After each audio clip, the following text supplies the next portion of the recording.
Okay, so welcome. My name is FX and this is Fabs, and we happen to work at the same company, and since I'm his boss, I get to steal the fame from his talks.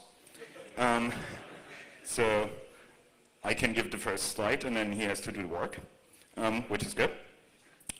And I'm also responsible for making him work on stuff. And so we had a partial disclosure this year, quite similar to Dan Kaminsky's DNS partial disclosure approach. And Dan's case was special. Oh, sound system. So Dan's case was special. It was the first time that he tried something, and he did it in his own way. But the next levels of partial disclosure were interesting because now someone steps out and says TCP is broken, but we don't tell you where it's broken. And well, there are two aspects of it if you're working in security. The first is you don't know how responsible the other person discloses this bug, and you don't know how much they care about it. So if you actually are not in the loop, you don't know what the bug is, but it's published, then your base of information says, well, the bad guys probably have it already, and the good guys are not getting off their dollar body bar to fix it. And so, what are we gonna do?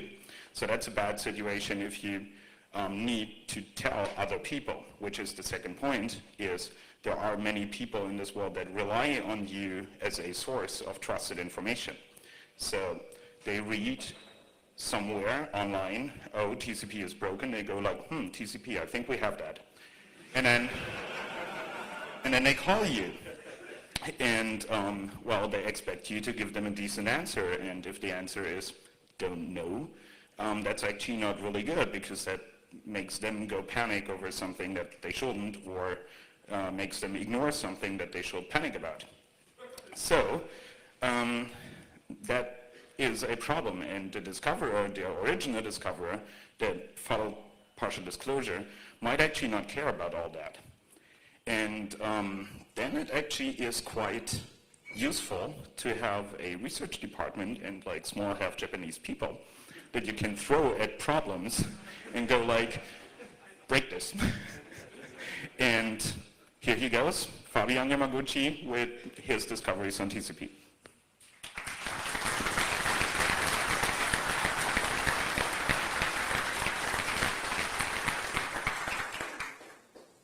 Okay.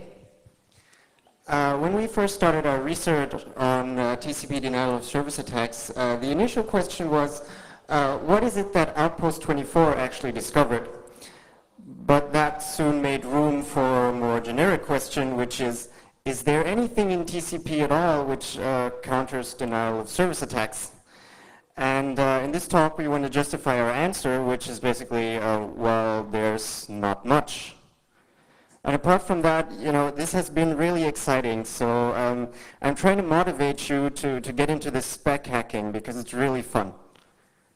Okay, so first of all, what are we talking about? Denial of service. Well, that basically means that what we want to do is either make a service unavailable, or make the host unavailable which runs the service, or make the network, the complete network, unavailable. And if we look at the history of TCP, then we know it's developed somewhere in the 80s and as a military project. So of course, availability is a major issue. It's just that they've taken an approach to availability from a really, from the Cold War perspective, which is totally different from ours. So if you take a look at the whole protocol suite of TCP/IP, what you always hear is the so-called end-to-end paradigm and decentralization, which basically means that what they've done is they've moved the entire intelligence of the system into the end nodes, which basically means that if something breaks in between, that's not that bad. The services are still going to be available. Now, what they didn't think would ever be a problem is, teenagers in their basement who have access to the network and which could, create denial of service from within the network.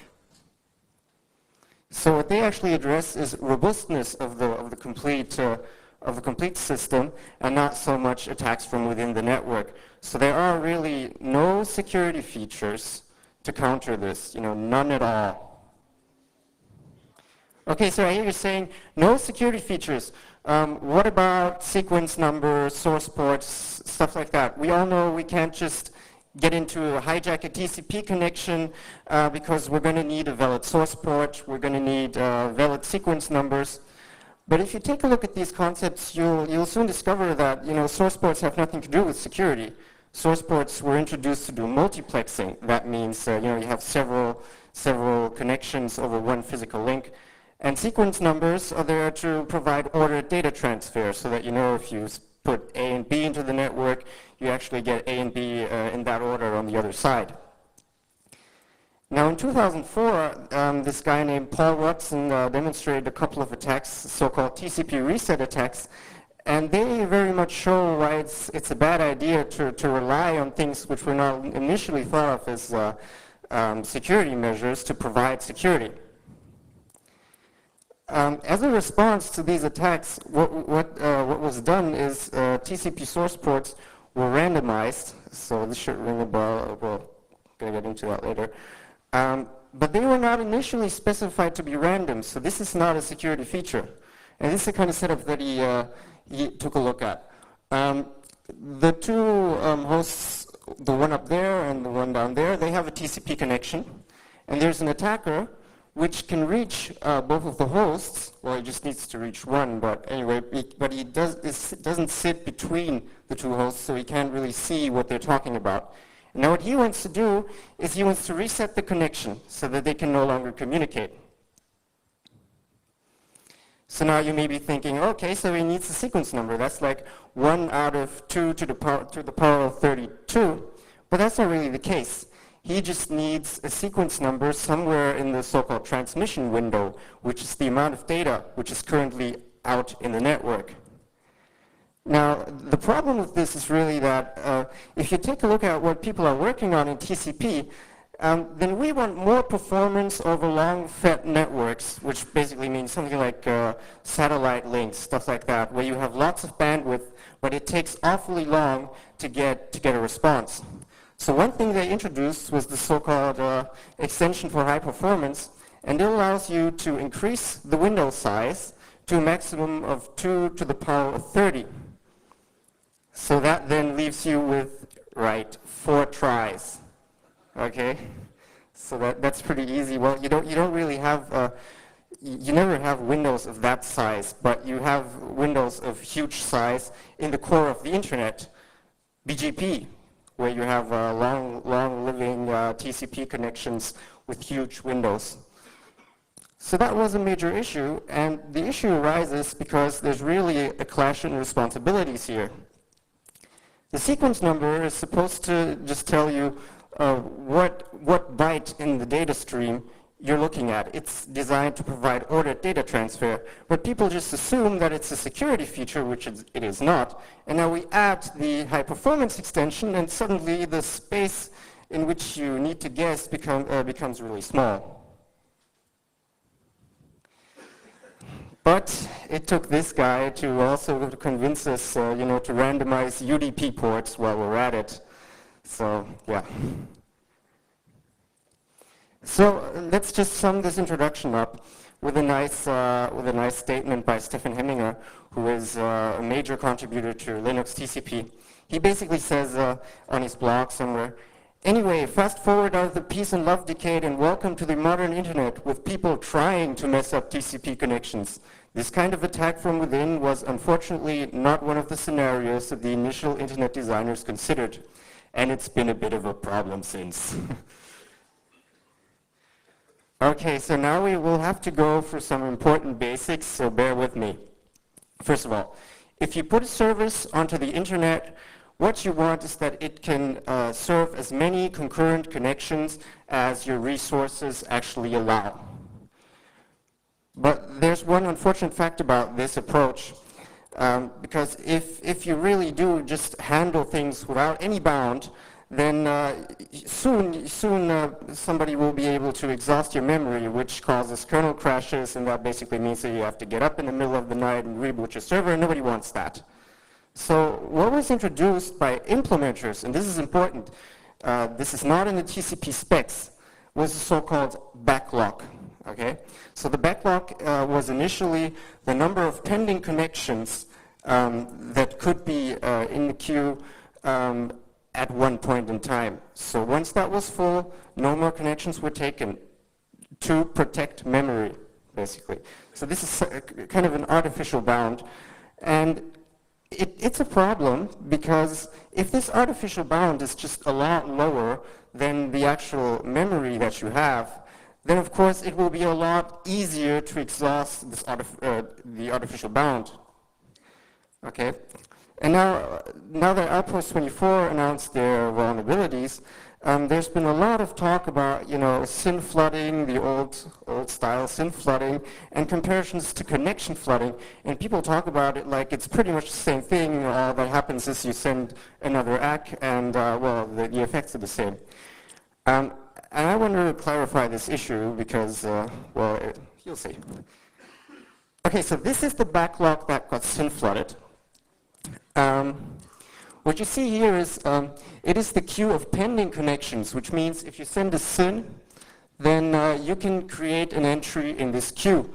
And you can also send an ACK, and then that will be an established connection. But what's important is, you know, the gray blocks, the half-open connections, they are unknown by the layer 5 application, which may be Apache or something like that. So Apache is not yet able to retrieve these connections. So if you just fill the complete backlog with half-open connections, then the server won't be able to take in any more new connections. So this was fixed, and now we're looking at, oh, one more thing. What makes this extremely attractive is that you don't even need the answer from the host, so you can spoof your IP address. So if somebody says, oh, if somebody's attacking us, then let's just block that IP. You can't do that for SYN flooding, okay? And this is the backlog today, and it's very different. The backlog today contains all the connections which are fully established, but which have not yet been accepted by the layer 5 process. So this is important because the layer 5 process can accept these connections at all times. There are no connections which it does not know about yet. So here's the direct comparison. Basically, the point of all of this is that the impact of the attack for SYN flooding is the same regardless of service. But for connection flooding, it's actually your responsibility as an application writer to make your program resilient against connection flooding attacks. So there are a couple of things you need to watch out for. If you don't accept new connections fast enough, what will happen is that the backlog will be exhausted. So it will feel pretty much like a SYN flood. You know, that's the same part of the system that's been attacked, even though it's a bit of a different backlog, really. And once that you have accepted these connections, there is no bound on them. Okay, so the backlog does not tell you that if you want to handle 5,000 connections or something for one host, then that's all your business. TCP has nothing to do with that. Okay? So what does that mean for you? Well, it means if you write a TCP-based service, you need to keep in mind that you will have to have a short thread of execution which handles accepting, so that you don't have too much code between subsequent calls to accept. And you need to place your own upper bound on the number of connections you handle, because TCP is not going to do that for you.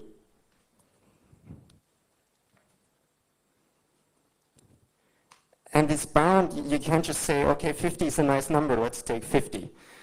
You actually have to look at how much memory do I have, how big can kernel buffers become, stuff like that. It's really, it's tricky. It's not that easy right now. I mean, I'm not saying that it's a good idea to have the application responsible for these things, but right now the application is responsible because the kernel is just not going to do anything about it. Okay? But there's one thing which you cannot counter on layer 5. Because at some point you're going to say, you know, I'm finished with this connection. Maybe even because somebody's flooding you and you're saying, I'm just not accepting anything anymore. And at that point, you give the connection back to the kernel, and it has to handle these things. Now the specs place no upper bound on how the timeout's supposed to be on these kind of, you know, finished connections. So what we found is that really the timeouts chosen are ridiculously long. Okay, so those are like 7 minutes, 11 minutes, stuff like that. Okay, so you'll just have lots of connections in FinWait 1, and you really can't do much about that. So that's one of the real effects of that you can do with connection flooding. And the TCB, which is all the memory that you need for a connection, must remain allocated. So this is valuable kernel memory that's allocated, okay? And also, you can enlarge ridiculously long, okay? Usually the timeouts that you have in FinWait 1, they're related to the so-called retransmission timer. Now the retransmission timer is related to the round-trip time, and you obviously control the round-trip time because you can just delay an acknowledgement as long as you like. So this is a line from Linux TCP where there's a maximum of 2 minutes for the RTO, and we'll probe several times, so you'll be stuck at about 16 minutes, something like that, for each of these connections to time out. And also you can enlarge the TCBs, so that's all the memory you need. Because if you took a look at SYN flooding, all you got was the minimum TCB. You just made the connection and didn't really complete it, and you had no chance to say stuff like, oh, I'm far, far away, you need to send lots of data at once, you need to queue lots of data, but with a fully established connection, we can actually do that. So this is exhausting memory with a shell script. It's really easy. All we do is we request a file from a web server in a loop, and then we kill it. We kill the program which requests a file, and we just don't send any resets or fins or anything like that. We just let the connection hang. And this is what you see. This is an SDump, and the size of the send queue, as you can see, in gigabit Ethernet, is like 4 megabytes. So you have 4 megabytes for each of these connections, which may be hanging around for like 7 minutes if you don't do anything to make that longer. Okay, so that's a bit of an issue. And also, it's not hard to pretend that you're in a gigabit Ethernet with a target. You know, you may be thinking, ah, well, this is just if you're directly connected to it. No, when we hack congestion control in a few moments, you'll see it's really no problem. And then there are implementation bugs which can help you increase the efficiency of these kinds of attacks. And this is really interesting because what we're doing is we're using different features of TCP, you know, to kind of attack each other.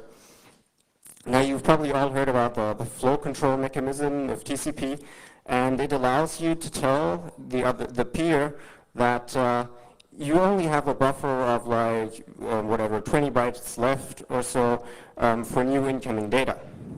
Now what people often do when they attack machines is they say, oh, I have a flow control window of just 1 byte, and then things are going to be really slow, and you know, it's not nice for the peer that you attack. But now people think that if you use a flow control window of 0, that's pretty much the same as just any low number, but it's not the case. Because what happens is that the flow control mechanism goes into another state called the persist state. And the interesting part here is that this switches on the persist timer, which checks if you can send new data periodically, and switches off the retransmission timer. Okay? Yep, and those terms are mutually exclusive, I just told you. So you may find stacks which handle these connections correctly. So this is some partial disclosure for you, just to motivate you to work on these problems. And we have another related unfixed vulnerability. These are just implementation things. And I don't want you to walk out of here and think, oh, Linux stack, that's so broken. No, that's a really, really cool stack. It's just that, things go wrong and stuff. There's a bug that Fefe disclosed but on his blog, but nobody seemed to really care about that. There's a feature called TCP defer accept in Linux, which gives you the ability to delay the acceptation of new connections until after the first segment of data has arrived. Okay, but if you don't send any data, then you will have established connections which the layer 5 process cannot yet fetch. So it's SYN flooding all over again, and here's a little hint, Apache now uses this by default. Okay, for the last part, hacking congestion control. This is what I found to be really interesting. There's a mechanism in TCP which controls the amount of data that a TCP injects into the network at any point in time. And in the 80s, what they found out when they didn't have nice specifications on how to do this, so-called congestion collapses occurred. And this is a nice quote from the really most important paper ever published in congestion control, you could say. This is one of the first. And they're saying, in October of '86, the internet had the first of what became a series of congestion collapses. During this period, the data throughput from LBL to UC Berkeley dropped from 32 kilobytes per second to 40 bytes per second. We were fascinated by the sudden factor of 1,000 drop in bandwidth. So this mechanism kind of matters, okay? So if you have the big pipe in this picture, then flooding the network is really not an issue. But if you have the little pipe, then you need to get the guy with the big pipe to flood the network. That's the basic idea. Can you do this? Yes, you can. So you're using the target's bandwidth against itself. That's a ninja, by the way. Okay. Now there are two mechanisms, congestion control, flow control, but in both cases, we are the trusted source of information for these mechanisms, okay? So this is basically how it works. One side sends data and we acknowledge it, and then they say, oh, okay, so you got that. Well, then I'm gonna try to send some more until packet drops occur, and then they say, oh, okay, this was too much, now we're sending a little less, okay? Trick number one, who says we can't just hide losses? Okay, so he sends data, we say, oh, okay, we got that. Sends more data, we say, got that. Sends more data, we didn't get it, but hey, we got that. Okay. So this, what this does is that the congestion window, which is the amount of data which is pumped into the networks, just increased and increased and increased until it totally floods the network. Okay. So, and you can be even more nasty about this. You can also acknowledge before you even got the packet. This leads to the scenario where the host thinks that the round trip time is really, really small. So it's like you're in the gigabit Ethernet, just what I told you about earlier. So we control the round trip time. We control the round trip time samples which are taken. And now here's another nice quote from that really cool paper. A good round-trip time estimator, the core of the retransmit timer, is the single most important feature of any protocol implementation that expects to survive heavy load. Okay, but we control the samples. Okay, so all of this, this is actually known stuff. People have looked into this, but it's just that nobody cares that much. And this guy, Rob Sherwood, he actually wrote a paper about this and did lots of testing. And this paper is titled, Misbehaving TCP Receivers Can Cause Internet-Wide Congestion Collapse. And nobody cared. And then he actually wrote a patch so that they could just use the patch so that he'd be happy. But nobody applied it. Okay. So there are two ways of fixing this problem. One is really neat in that it's the nice way to fix the problem, but it requires to change TCP. And that usually isn't an option because then you have to change TCP stacks all over the world. You can't do it. Okay. This approach is that the receiver should not only say, I got the packet, but he should prove it by calculating a checksum over the packets that he should now have. Okay, good. And then there's another fix, the one by Rob Sherwood, and it's fully backward compatible, but it just randomly drops segments and sees if the other side says, oh, I got that segment, because then you caught him lying. The problem you have here is that it induces a minor throughput penalty, and TCP people don't like minor throughput penalties. Okay. I want to end with another quote by Stefan Hemminger. August 2007, somebody came up to the Linux kernel list and asked, you know, I just played around with this stuff from Rob Sherwood, and you know, it's kind of dramatic in a way. Are we doing anything against this? And here's the answer. Lastly, the patch looks like it could cause more problems. It probably will break some application and other non-attacking TCP stacks. For this case, in my humble opinion, we need to wait for more research. If you want to pursue the problem, it needs to go through the RFC process. So that's going to take a while. Okay, so here's a hint on what to try out next, because we've tried lots of things, but we couldn't complete everything, and you know, this is kind of also a call for you to do some research on these things.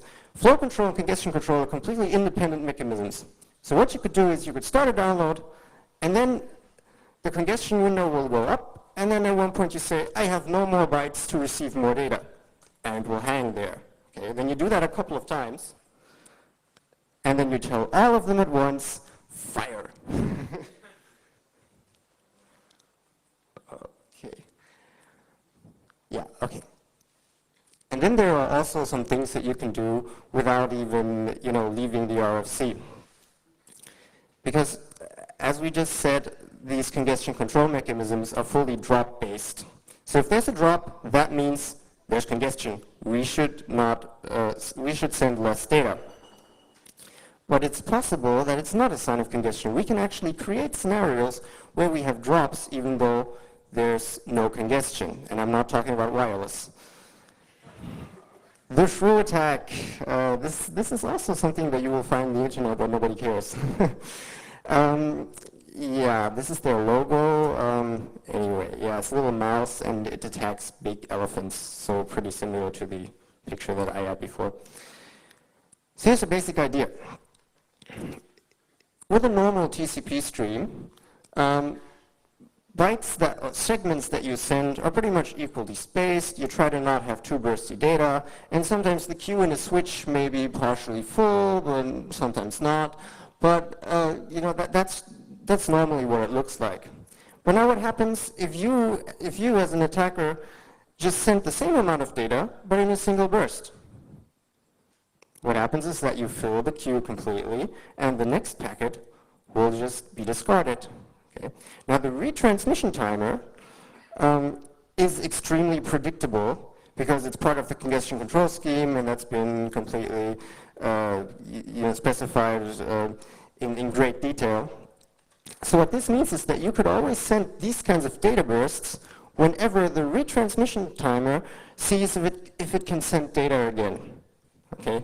So you get the situation where you really want that file from the web server, and somebody really does not want you to have that file. In this case, a shrew attack can screw you. Okay? Understood? I'm not sure. Okay. So there's a proposed fix from academia, and this is funny. They say, well, you know, we can't really, it's not specific packets that are attacking us or anything, but it's this periodic stream of bursts. So if we treat the incoming data as a time signal and then do a frequency analysis on this, academia, okay? Then we should be able to see, we should be able to identify shrew attacks by their spectral properties, okay? And then to be sure that everybody takes them seriously, it's like, you know, this is practical. We could use DSPs to implement this really efficiently. Now, if anybody ever implements this, we will show you how to break this next year. Thank you.